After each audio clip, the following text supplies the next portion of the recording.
रावसाहेब, हो रावसाहेब. का रे जीवा असा भूतासारखा का बघतोय? काय नाही जी, असंच आपलं म्हणजे. आणि तो कागद कसला पडलाय? अरे उचल की जी. अरे मला काय देतो? रावांना दे, त्यांचाच असेल ना? जी काय माहित नाही जी. माहित नाही म्हणजे? अरे मगाशी वाचत होतास ना? अहो कचरा काढताना म्हटलं हा कागद इथं सापडला म्हणून म्हटलं. अरे मग एवढा घाबरायला काय झालं? कामाचं असेल तर ठेवून दे, नाही तर फेकून दे. जी. राव आहेत का? आंघोळीला गेलेत. तुम्ही बसा की, काही चाय बी? अरे नको रे चहा, आधीच पोटात जळजळत आहे. दारूमुळे आहे ते. साली काय जात आहे? नको ते बोलायचं, नको ते करायचं, ह्यात पहिला नंबर.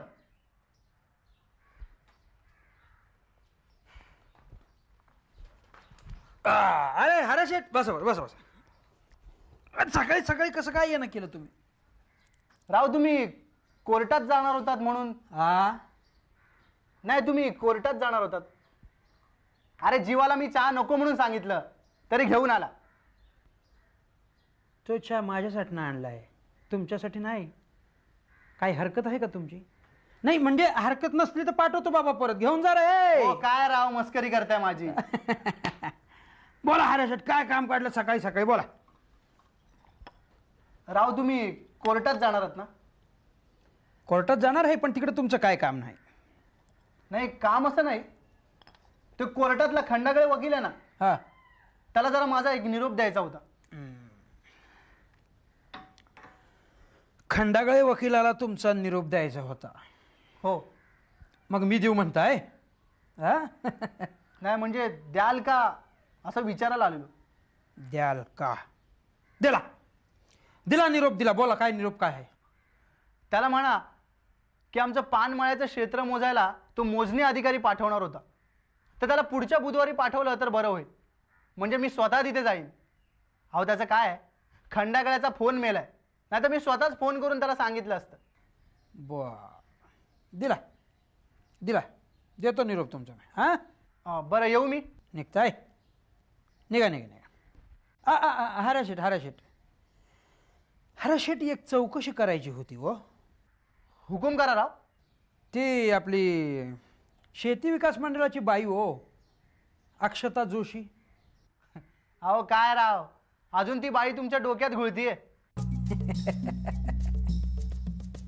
नाही हरा शेठ, घोळत नाही. ते कुस कसं बोटात गेल्यावर बोट ठुसठुसतं नाही, तसं होतंय ते.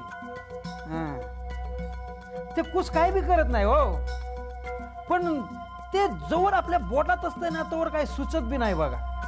है की नाही? फक्त एवढीच चौकशी करा की ती अक्षताबाई कुठं वरच्या वर बाहेर बिर जाते का, तेवढी जरा चौकशी करा. अहो पण कशाला? अरे शेठ, ती बाई काय करते, कुठं जाते, याची माहिती असलेली बरं असतं की नाही आपल्याला? अहो पण त्याची काय गरज आहे राव? काय आहे, आपल्याला माहिती असलेलं बरं असतं. माहिती कधी बी वाया जात नाही, कळलं का? म्हणजे बाई कुठं जाती, काय बोलती, कोणाबरोबर बोलती, बरं बोलती ते बोलती, आपल्याबद्दल बोलती की नाही, बरं आपल्याबद्दल बोलत असेल तर चांगलं बोलती का वाईट बोलती? अहो राव तुम्ही फार विचार करता. डोकं आहे म्हणून विचार करतो, कळलं का हऱ्या शेठ? जास्त बोलायचं नाही. चला निघा. ठीक आहे, पण तेवढा तो निरोप देतो. तुम्ही काय बी काळजी करू नका, तुमचा निरोप मी देतो. पण एक काम करा बरं का, ती चौकशी करताना त्या अक्षताबाईला थांगपत्ता लागू देऊ नका बरं का? चला हरा शेठ, लागा कामाला. ठीक आहे राव.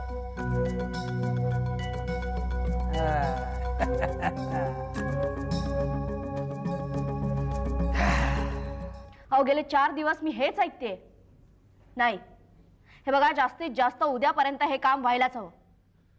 No, I don't want any excuse now, please. मला तुमच्या सगळ्यांशी एकदा बोलायचंय. आता मी काय सांगते ते नीट ऐका. मॅडम त्याआधी मी जरा बोलू का? बोला. मॅडम ज्या वेगानं तुम्ही इथं काम करू पाहताय किंवा करून घेऊ पाहताय त्या वेगाची सवय या खात्याला नाही. तुमच्या सकट कोणालाच नाहीये, हो ना? हो ना, म्हणजे काय आहे मॅडम की कोणी एकानेच अशी भराभर काम करून होत नाही ना. सगळ्यांनीच जर म्हणजे सगळ्यांनीच जर असं काम केलं तर काम पण लवकर होईल, कामाचा वेग पण वाढेल, नाही का? कसं भोळे? बरोबर आहे तुमचं. मध्ये मी कलेक्टर साहेबांनाही एका कार्यक्रमात भेटले होते. त्यांच्या कानावरही काही गोष्टी घातल्या, पण त्यांनाही काही फारसा इंटरेस्ट नसावा. एक्झॅक्टली मॅडम, तुम्ही दुचाकी सायकल मोटरसायकलच्या वेगानं पळेल अशी अपेक्षाच धरू नका. तुम्ही सगळे ती दुचाकी भंगारात कशी विकली जाईल याचाच विचार करता आहात असं वाटतंय. नाही असं बोलू नका मॅडम. आमची सुद्धा 8-8 वर्ष नोकरी झाली आहे. काम केल्याशिवाय का सरकार पगार देत आहे आम्हाला? सुर्वे, सरकारकडून एखादा कर्मचारी मरण पावल्यानंतरही पगार देण्याची किंवा पगार घेतल्या जाण्याची किती उदाहरणं देऊ मी तुम्हाला? आणि हे बघा, माझी काम करण्याची पद्धत तुमच्यासारखी नाही आहे.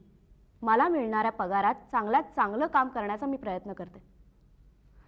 त्यात येणाऱ्या अडचणी दूर करणं ही मी माझी जबाबदारी समजते. असं असताना मॅडम तर मुंबई पुण्याच्या कुठल्या तरी एखाद्या प्रायव्हेट फर्ममध्ये नोकरी केली असती आम्ही. का नाही केलीत मग? आतापर्यंत मॅनेजर झाला असतात. इथं व्हायचंय कुणाला मॅनेजर? पण म्हणून मी इथं असेपर्यंत हातावर हात ठेवून आरामात बसता येईल या भ्रमात राहू नका. माझ्या एक गोष्ट लक्षात आली, शेती विकासाआधी या महामंडळाचाच विकास करण्याची जास्त गरज आहे. मी इथं आल्यापासून फार्म, संशोधन विकास, संचालकांचं ऑफिस, जनरल ऑफिस याचाच अभ्यास केला. मी मुंबईला जाणार आहे आणि तिथे थेट शेती मंत्र्यांशी आणि त्यांच्या सेक्रेटरीशी चर्चा करणार आहे. कुणाला काय हवंय ते योग्य प्रमाणात मिळण्याची मी व्यवस्था करणार आहे. पण त्यानंतर मात्र मला हवंय तेवढं आणि हवंय तितकं काम करण्याची तुमची तयारी असायला हवी. ओके? आणखी मी आता मुंबईला जाणार आहे. माझ्या आईची तब्येत बरी नाही, त्यामुळे 2-3 दिवसांनी परत येईल. त्यापूर्वी तुम्हाला देऊन जाईन ती कामं पूर्ण व्हायलाच हवी. मला कारणं सबबी काहीही नको. ओके? या आपण.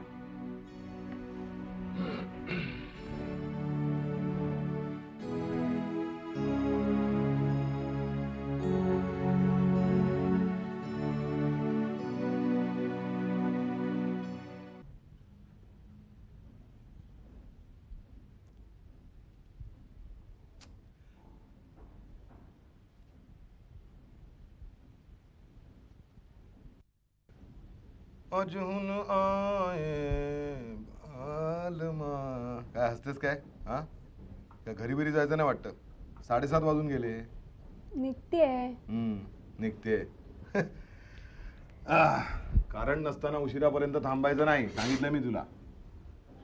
आबा, आबा, अरे ओरडू नको. आबा सोड. अरे ओरडू नको तू. अरे अरे अरे काय झालं? देवा पाणी घेऊन ये, जा पटकन आणि मुठभर साखर घाल त्याच्यात. बस बस बस.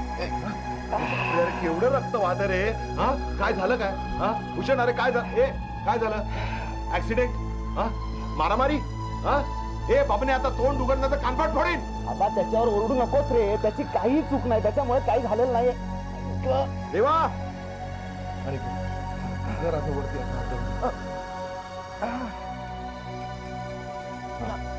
पाणी पी. सावकाश सावकाश.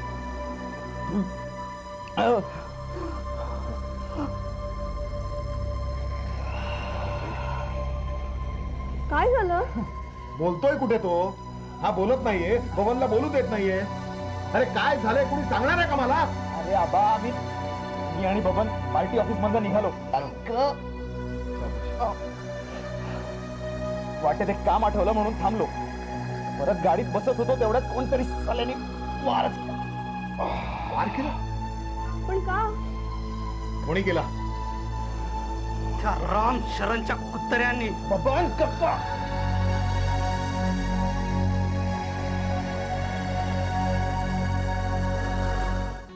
तुम्हाला सांगते बाई, या नानाला आता नातू झालाय ना.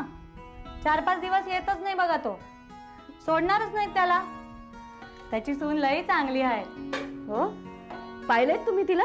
नाही बा, नानाच सांगत असतो सुनेचं कौतिक. पण तुम्ही काय बी काळजी करू नका. नाना परत येईपर्यंत मी येत जाईन झोपायला इथं. तुम्ही काय भिवू नका. भीती अशी नाही वाटत हो, पण नवीन ठिकाण, नवीन घर आणि या घरात कुठं काय ठेवलं ना हे कळेपर्यंतच मला 5 मिनिटं लागतात हो. एवढं काय त्यात? आता भीती वाटते तर सांगायला काय हरकत नाही बाई. म्हणजे बाईच्या जातीला जरा वाटते भीती. घ्या तुमची कॉफी. थँक्यू. पण आता तुम्ही 2-3 दिवस इथं झोपायला येणार म्हटल्यावर तुमच्या घरच्यांची पंचायत होईल नी. हो पंचायत कसली?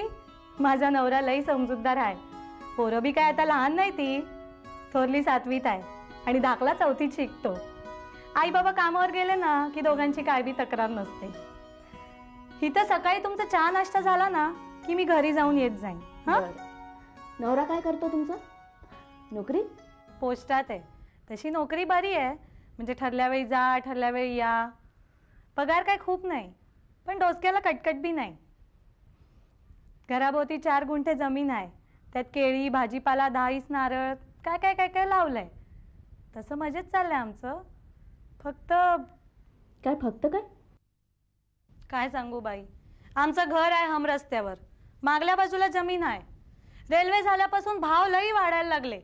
बरीच गिराईक आली, घराच्या जागी दुकान घालायचं म्हणाली. भरपूर पैसे देत होती. नंतर कळलं ती समधी गिराईक बाळारावांनी पाठवल्या. ती मी नवऱ्याला साफ सांगितलं काय घरबीर विकायचं नाही, सगळं गिळायला बसला तो अजगर. 10 पट पैसे जास्त देत होता. साफ सांगितलं काय नाही विकायचं. पण तो बाळाराव गप्प बसला. छे, गुंड पाठवलं त्यानं, धमक्या बी दिल्या. त्या दिवशी नवरा नव्हता घरी. माझं जे डोसकं सटकलं ना, आत गेले, कोयता घेतला आणि गेले त्यांच्या अंगावर धावून. म्हणलं पहिले बाहेर वा. आत आला तर एकेकाला खापलून काढन. काय म्हणताय शांताबाई, तुम्ही गुंडांवर धावून गेलात? कमाल आहे तुमची. कमाल काय त्यात? जरा वाटली भीती, पाय बी थरथरत होते माझे, पण त्यांना काही कळलं नाही. मग काय झालं? मग नवरा आला, त्याने समजा ऐकलं आणि मला म्हणला चल बाजीराव साहेबांच्या कानावर घालू. एकंदरीत त्या बाजीरावापुढं या बाळारावांचं काही चालत नाही वाटतं. अव खऱ्या पुढे खोट्याचं काय चालत नाही बाई. खरंय, किती सहजपणे खरं बोललात तुम्ही. मनात आलं ते बोलून टाकलं. चला चला उशीर झाला, झोपायला जाऊया. तुम्ही कुठे झोपताय? हे इथंच. इथे? नाही, वळकटी घ्या आणि माझ्या खोलीत चला. म्हणजे मला जशी तुमची सोबत होईल तशी तुम्हालाही होईल ना माझी. वय बाई. बाई एक सांगू, मला आवबिओ म्हणू नका, ए शांताबाई म्हणा. आवबिओ काहीतरीच वाटतं. बरं ठीक आहे. जा तुम्ही, मी कड्या कुलप लावून येते. ठीक आहे.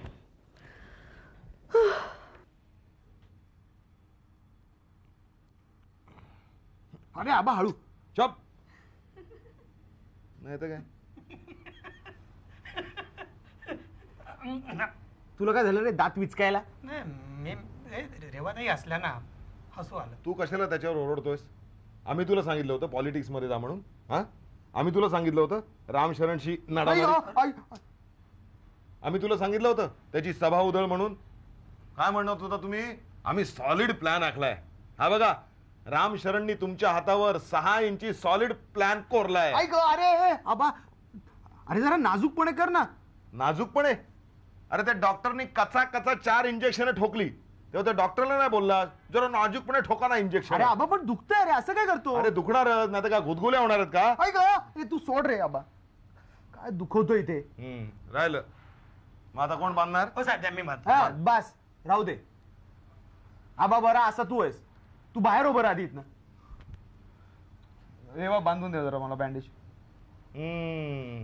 बबनराव चला, आम्ही जातो बाहेर, तुमचं चालू द्या नाजूकपणा. चालू दे, चला. तू हास मला त्यांच्यासारखीच. मी कुठे हसले? हो कुठे हसले, बांध होतं, जाऊ दे. खूप दुखतंय का? हो ना, आणि आबाला सांगितलं तर हा आणि कर्कचून बांधतोय. नशीब गळ्यावर वगैरे वार झालेला नाही तर बँडेज बांधता बांधता गळफासच लावला असते. काहीतरी बोलू नका प्लीज. झालं, आता आराम करा, मी बाहेर जाते. काय करणारच बाहेर जाऊन? काम. खड्ड्यात गेलं का काम? बस नाही तेच जरा. आणि काय करू? नुसती अशीच बसून राहा. झालं? त्यांनी बरं वाटणार आहे का? मग जा बाई, बाहेर जाऊन कामच कर. रेवा, जरा पाणी घे ना प्लीज.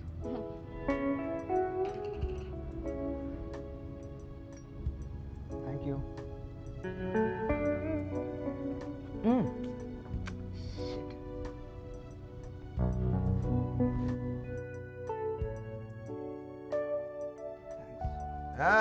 काय अगदी मॉन्टेसरीतल्या मुलासारखे लाड चालले आहेत. कोण काय टिपतेस, पाणी काय प्यायला देतेस, खायला आणून दे म्हणून ऑर्डरही काय सोडतोय. अरे अबा, एवढं दुखतंय मला, असं काय करतोस? काय दुखतंय? डाव्या हाताला लागलंय, उजव्या हाताला नाही. आणि तंगडं मोडलेलं नाही. कसली गरज असेल ना तर सरळ उठून चालत जायचं आणि घ्यायचं. जास्त नाटकं नको आहेत. तुला काय कसं करायला झालं? त्याच्या जन्मापासून ओळखतो मी त्याला.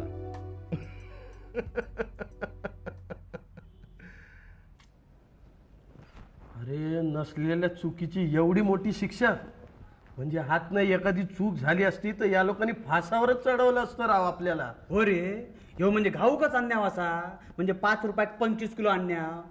गोपोरीनो वया तुमका आणण्याव घेवा, दांडगो आणण्याव असा घेवा. अरे मॅडमची जर अशी हालत करतात मग आम्हाला तर चुटकी सरशी हाकलून देतील. मला कालपासून भीती वाटते ग. मला नोकरीची खूप गरज आहे ग. असा मग हे काय आमची सोन्याची लंका असे काय बोलता? आता गरजेपुढे नोकरी करताना माणूस किंवा बाय माणूस. अरे पण एक गोष्ट ध्यानात आली का तुझ्या? काय रे? अरे मॅडमच्या राजीनाम्याचं नुसतं वरवरचं कारण आहे असं नाही. तुझ्या एक गोष्ट लक्षात येते का? काहीतरी या वरच्या लोकांनी आपल्या अख्ख्या मुंबई ब्रांचच्या म्हणजे आपल्या समद्यांच्या कानाखाली भडकवली आहे. काय म्हणतोस काय? मग हो बघा, स्थितप्रज्ञ हो नचिकेत साहेबांनो, काय चालला काय तुमचा? नचिकेत सर बोला ना तुम्ही पण काहीतरी. सर बोला ना काहीतरी.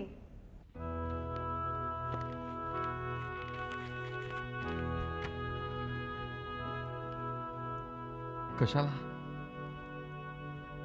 तुम्ही इतके जण बोलत असताना मी कशाला भर घालू त्यात? आणि तुमच्यापेक्षा मी वेगळं काय बोलणार आहे?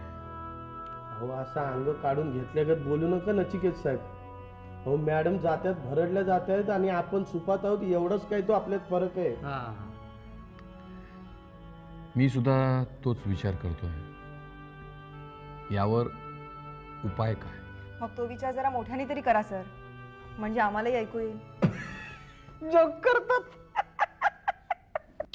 कपरे हर्षा, तुला ना काळ वेळ कळतच नाही कधी कधी. एक तर तू स्वतः विनोद करतोस, नाही तर दुसऱ्यांच्या विनोदावर हसत बसतोस. असा मग ठीक आहे, मग आता मी हाताची घडी मारा नाही, तोंडावर फक्त बोट ठेवतोय. मला असं वाटतंय की सुपातल्यानी जात्यात भरडल्या जाण्याच्या भीतीने रडत राहण्यापेक्षा आपल्याकडनं असा प्रयत्न व्हायला हवा की जात्यातला सुद्धा वाचेल. कबूल? कबूल, लाख कबूल. अहो पण आपण आपला निषेध नोंदवायचा तरी कसा? कोंबड्याने खाटकाचा निषेध केला तर ऐकणार कोण? आणि तो खाटीक उद्या दुसऱ्या कोंबडीच्या मानेवर सुरा फिरवणार नाही, हे कशावरून? हा आपली अवस्था तर कोंबड्यांपेक्षाही वाईट आहे. मला असं वाटतं की समजा सगळ्या कोंबड्या उडून गेल्या किंवा पळून गेल्या तर खाटीक काय करेल? काय परशा? हा काढ काढ. त्याचं काय माहिती आहे? काय खाटकाने 4 दाणे फेकले नी की नव्या कोंबड्या पाक पाक पाक पाक करत धावत येतल्या आणि जुन्या कोंबड्यांच्या निषेधाची काय किंमत राहिली मग? आपण गब्बर सिंगचा एक डायलॉग नेहमी ध्यानात ठेवायला पाहिजे. काय रे? जो डर गया वो मर गया. असा नाही. आपण समजाने घाबरून चालणार नाही आता. मग मगाचंच उदाहरण परत द्यायचं झालं तर कोंबड्यांनी पळून किंवा उडून किंवा निषेध न नोंदवता त्या खाटकावरच हल्ला करायचा असं म्हणा की धनाजीराव, नाही का? माका काय वाटतं माहिती आहे, खाटीक असलो तरी त्याचे डोळे पण नाजूकच असतील की नाही. मग एखाद्या कोंबडीने डेअरिंग करून त्या खाटकाचे डोळेच फोडले नाही तर ते खाटीक काय करतलो? बरोबर आहे, पण आपला डेअरिंगवाली कोंबडी आहे कोण? असं काय करतस? नचिकेत साहेब डेअरिंगबाज कोंबडी होय की नाही?